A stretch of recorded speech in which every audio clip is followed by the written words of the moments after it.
Saudara dan saudari yang saya kasihi, teruslah ada di dalam keheningan, menyadari kesatuan yang agung, menyadari diri yang ada di dalam kemenyatuan dengan keberadaan yang tanpa batas.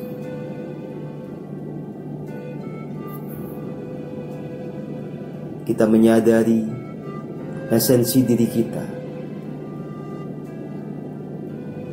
yaitu realitas yang maha agung, yang menjadi asal muasal dari segala keberadaan.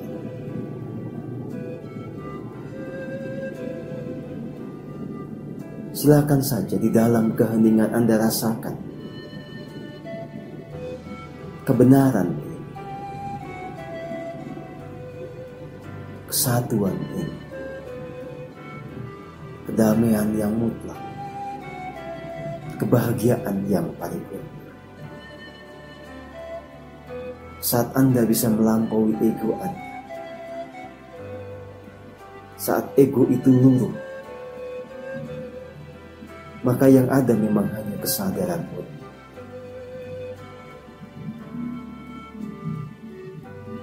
Sinalah sang aku dengan segala masalah, sinalah sang aku dengan segala hasratnya yang membawa penderitaan.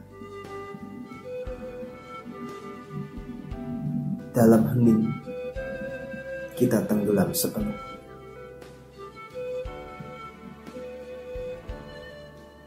Di dalam kasih-Mu, di dalam kebahagiaan dan kedamaian yang absolut.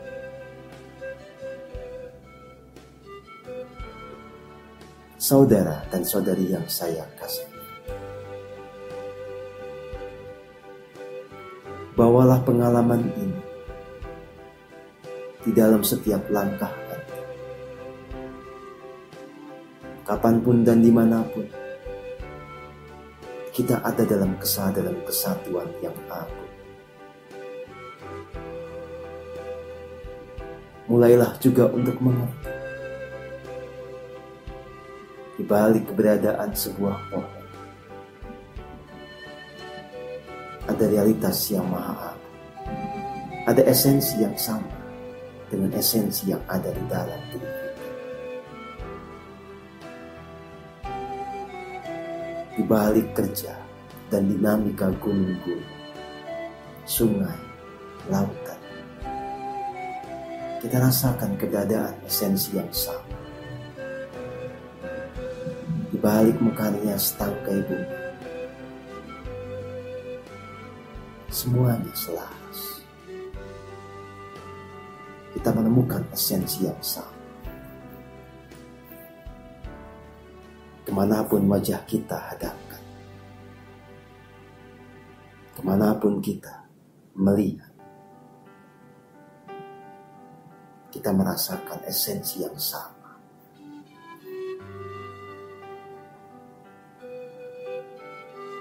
Konsistensi di dalam kesadaran seperti ini menjadi pangkal atau fondasi bagi jiwa yang bertransformasi. Lewat keheningan,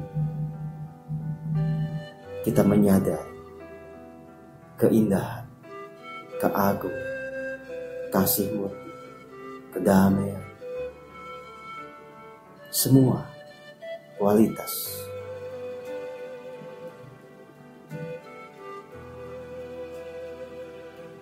dari esensi yang maha agung.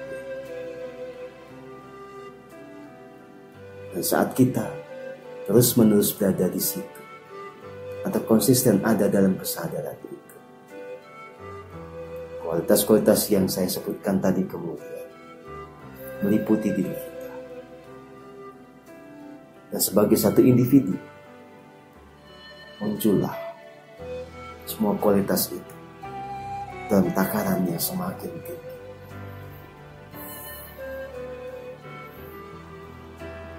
Takaran ini semakin tinggi seiring dengan semakin konsistennya kesadaran kesatuan yang agung. Inilah proses menjadi jiwa ilahi. Inilah proses menjadi jiwa yang tercerahkan paripurna. Saudara dan saudari yang saya kasih, manusia yang menjalani proses seperti ini hingga mencapai satu titik di mana kualitas ilahi itu betul-betul nyata, sehingga manusia itu tidak lagi terjebak oleh segala akar duka cita, sudah merdeka dari angkara murka yang membawa kepada penderitaan bagi diri dan orang lain. Ketika tumbuh kebijaksanaan dan kasih murni yang paripurna di dalam diri, maka orang itu dikatakan mencapai tataran avatar. Ia ada dalam keselarasan, kesatuan antara mikrokosmos, makrokosmos, mahakosmos. Sesungguhnya yang kita jalani ini adalah proses agar diri kita betul-betul menjadi seorang avatar, menjadi jiwa yang agung. Apakah mungkin? Tentu saja semua orang bisa menjadi avatar, karena avatar ini adalah sebuah kategori, sebuah tantaran pencapaian. Jika proses evolusi Anda memadai, maka Anda juga mencapai tataran. Yang perlu saya jelaskan hanyalah avatar ini, Anda yang memang di kehidupan lalu telah mencapai tataran itu, terlahir kembali dan lewat sebuah proses kembali menjadi avatar dalam versi yang sama atau kadang lebih canggih. Tetapi ada juga avatar yang muncul bangkit dalam kehidupan saat ini, belum dicapai di kehidupan yang lampau.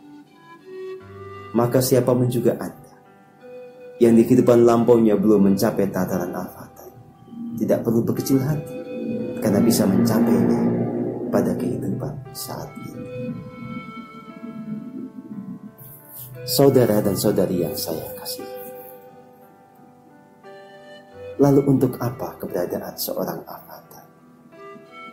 Dalam konteks perjalanan jiwa, tentu saja ini adalah keniscayaan. Ini adalah bagian dari proses evolusi yang mau tidak mau pasti akan dilalui. Tapi ada hal lain.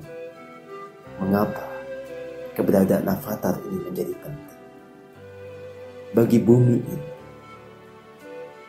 dengan peradaban yang semakin kompleks, yang sedang ada di titik persimpangan untuk terus bertumbuh lestari, atau kemudian mengalami fase kehancuran karena memetik buah dari perbuatan dan karma kolektif manusia. Avatar menjadi dibutuhkan. Para avatar adalah mereka yang sanggup membuat dunia ini memilih opsi penyelarasan pelestarian peradaban dengan mentransformasi karakter peradaban itu. Jika secara kolektif semakin banyak manusia yang hidup di dalam kesadaran murni, melakukan tindakan yang serba selaras, memadukan antara spiritualitas dan teknologi, maka memang dimungkinkan kita sebagai satu kesatuan umat manusia memilih kehidupan dan peradaban yang tetap lestari, yang di sana ada kualitas-kualitas keagungan. Tetapi jika sebaliknya, secara kolektif manusia mengalami degradasi kesadaran, kita hanya menunggu waktu saja untuk datangnya kehancuran. Jika hutan-hutan semakin dihabiskan, jika sungai-sungai semakin dikotori, lautan semakin dihancurkan, kita tinggal menunggu waktu. Ada sebuah respon balik yang melumatkan kita, meluluh lantahkan kita dalam segala bentuknya, Bisa saja dalam bentuk tsunami, letusan gunung berapi yang hebat.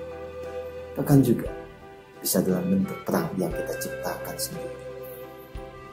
Hari-hari ini, itulah keprihatinan kita. Karena masih banyak orang yang hidup di dalam angkara murkanya, memenuhi keinginan egoistiknya, membuat manuver-manuver yang merusak tidak hanya kehidupan manusia lain, tapi juga bumi ini.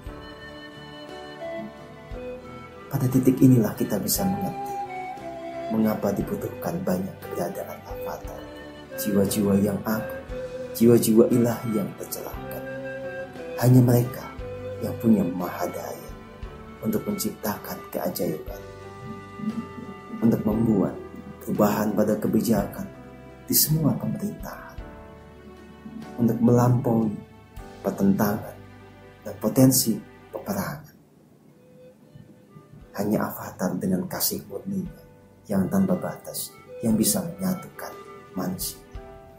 Hari-hari ini memang sejatinya banyak avatar yang telah bekerja, dan sebagian avatar ini telah berusia panjang karena mereka memilih menjadi immortal, memilih menjadi orang dengan tubuh fisik yang bisa terus-menerus diperbaharui sehingga menunda kematian. Kita ada dalam sebuah gerak perubahan yang agung. Silakan Anda pilih mau ada di posisi mana. Apakah Anda hendak mengikuti jalan saya? Kita bertumbuh bersama, menjadi immortal, menjadi avatar, atau apapun sesuai dengan jatah Anda. Atau Anda menjadi orang biasa yang kemudian hidupnya diakhiri dengan kematian yang nestapa. Silakan Anda pilih. Renungkan kenyataan hidup ini sebagaimana adanya. Kelahiran, kematian, sakit, jatuhan. Bisakah kita melampaui semua itu? Bisa jika kita mau. Jika kita bangkit menjadi pribadi yang murni dan penuh mahadaya. Resapi semua, lalu pilih, ambil sebuah tindakan yang nyata. Damailah semua.